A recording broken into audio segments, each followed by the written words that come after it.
اب نہیں ہے. اور کتنے بے ادب جماعت ہیں, ان کی بے ادبی کا ملاحظہ ایک منظر دیکھیں آپ. یہ مسجد نبوی میں بیٹھا ہے خبیث, پیر قبلے کی طرف ہے, قرآن ایسے پڑھ رہا ہے. یہ بے ادب لوگ ہیں. یہ حرم میں بیٹھے ہوئے ہیں, یہ کعبۃ اللہ کی طرف پیر ہے, قرآن بیچ میں رکھا ہوا ہے. یہ بھی حرم میں دوسرا بیٹھا ہے. یہ سب نجدی خبیث بیٹھے ہیں, عقلوں پہ پردے پڑے ہوئے ہیں.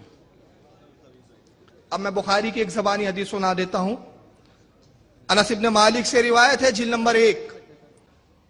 حضرت انس ابن مالک کہتے ہیں کہ اللہ کے نبی صلی اللہ علیہ وسلم ایک مرتبہ مسجد نبوی میں تشریف لائے, دیکھا قبلے کی طرف کسی نے تھوک دیا تھا, دیوار پہ آپ نے تھوک کو دیکھا. اللہ کے رسول نے اس کو صاف کر دیا کھرچ کر, اور ارشاد فرمایا کہ لوگوں تم میں سے کوئی قبلے کی طرف نہ تھوکے, اس لیے کہ جب بندہ قبلے کی طرف ہوتا ہے تو رب کی رحمت اس کی طرف زیادہ متوجہ ہوتی ہے. قبلے کا احترام ہے. امام بخاری رحمت اللہ تعالیٰ علیہ ایک محدث کے پاس جاتے ہیں حدیث لینے کے لیے.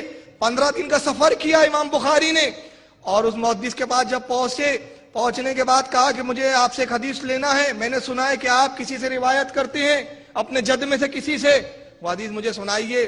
انہوں نے کہا پہلے ہم نماز پڑھتے, اس کے بعد میں حدیث سناتا ہوں. نماز کے لیے نکلے, قبلے کی طرف منہ کر کے تھوک دیا. امام بخاری نماز پڑھ کے فارغ ہوئے, گھوڑے پہ زین کستے ہیں اور جانے لگتے ہیں. انہوں نے کہا کہ آپ حدیث کے لیے حدیث نہیں سنیں گے؟ آپ نے فرمایا جو قبلے کا احترام نہیں کر سکتا وہ اس لائق نہیں کہ اس سے حدیث بھی لی جائے. میں حدیث نہیں لوں گا. 15 دن کے سفر کی پرواہ نہیں کی. یہ علماء کا عمل تھا, یہ رسول اللہ کی حدیث تھی, مگر یہ بد عقیدہ, بے عمل, بد دماغ, بد عقل, بے ادب, با ادب با نصیب اور بے ادب بد نصیب.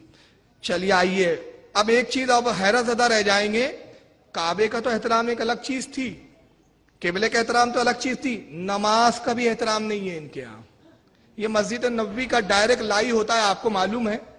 یہ ایک وقت لائی ہو رہا تھا تو ہمارے کسی بھائی نے اس کو کاپی کر لیا. مغرب کی نماز ہے, وہاں لکھا ہوا بھی آ رہا ہے نقل صلاۃ المغرب من المسجد النبوی شریف. یہ مسجد نبوی شریف کی ڈائریکٹ لائی ہو رہی ہے مغرب کی نماز. امام مسجد نبوی کا کیا کر رہا ہے ذرا دیکھیے اس کو.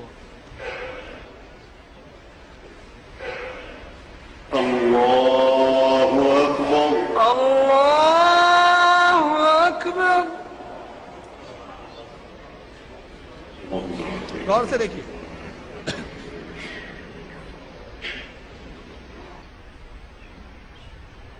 انتظروا دقیقہ.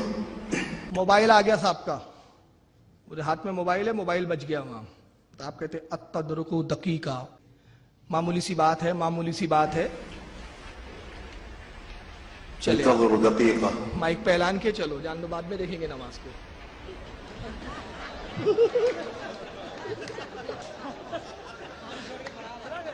مقتدی کھڑے ہیں, کب آتے امام صاحب, اب انتظار ہو رہا ہے. اب دیکھیے کیمرہ مین بہت چالاک تھا, شکیل بھائی جیسا تھا وہ. کیمرہ پٹ سے اس نے مسجد نبی کی طرف گھما دیا. امام صاحب تو غائب ہے, موبائل میں مصروف ہے. اتدرکوا دقیقہ, معمولی سی بات ہے. دقیقہ کہتے ہیں معمولی سی بات کو, اتدرکوا دقیقہ معمولی سی بات ہے. اب معمولی سی بات ہے بھائی. چلیے آگے دیکھیے, اب آئیں گے صاحب. اب یہ آنے میں کافی ٹائم لگایا, میں نے وہ بیچ کا حصہ کاٹ دیا. یہ کھڑے ہاتھ باندھ کے, سب کھڑے ہیں. اچھا ایک بات اور سن لیں, یہ بڑی مارکت العرا بات پکڑ میں آئی ہے. یہ پوری دنیا کو سینے پہ ہاتھ باندھنے کی تلقین کر رہے ہیں, سب ناپ پہ ہاتھ باندھے ہوئے کھڑے ہیں. سمجھ رہے آپ, پوری دنیا کو توحید کا درد دے رہے ہیں, پوری دنیا کو سنت کا درد دے رہے ہیں. مدینہ منورہ کو محفوظ رکھتا ہے. تم رہنے تو, تم سے تو ریال ملتی ہے بھائی, تم کو سدھارنے بیٹھ جائیں گے, تم ہم کو کوڑے مار دوں گے. سب ناپ پہ ہاتھ باندھ کے کھڑے ہوئے. استووا. اب تشریف لائے امام صاحب, کیا کہتے ہیں؟ السو, غلطی کی اصلاح. السو کے معنی غلطی ہوتے ہیں. اعتدلوا. استووا. السو. اللہ اکبر. اللہ اکبر. اب اندازہ لگا رہے ہیں, یہ مسجد نبوی کے امام صاحب نبی کی مسجد میں امامت کر رہے ہیں اور نماز کا احترام نہیں ہے. موبائل کا امپورٹنس ہے ان کے پاس.